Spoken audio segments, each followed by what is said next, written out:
Paneer heb ik even voorgebakken in de airfryer. Dus de prei en de selderij.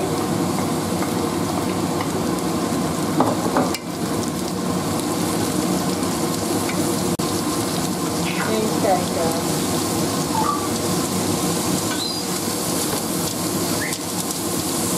Ongeveer 3/4 van zo'n.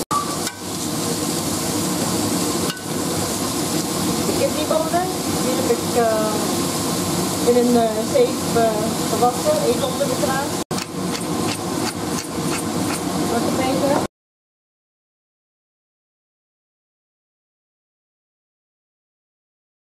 Ik doe gelijk een beetje Thaise poeder erbij, volgens mij.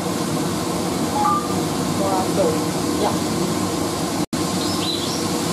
En dan een flinke theelepel, volle theelepel, en zuurgoed. En dat is het aan het kruiden. Nee, dat geeft nog wat. Ik doe een bouillonblokje, een groentebouillonblokje.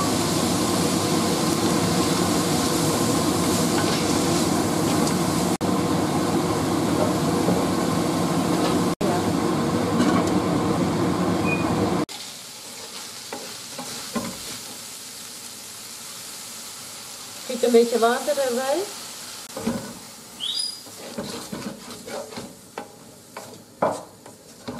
Zo ontstaat er een stoom en tegelijkertijd laat alle smaken van de bodem los.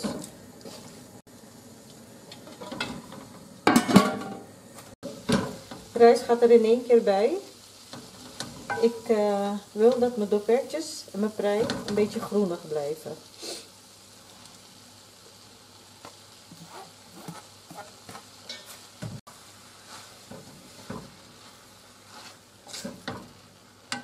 Zodra alles gemengd is, is het voor mij klaar.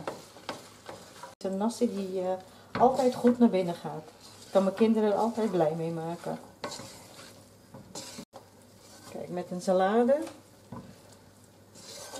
pepersambal, meer heb je niet nodig. Mooi toch? Een kleurrijke nasi. Nou, wat mij betreft kunnen we aan tafel.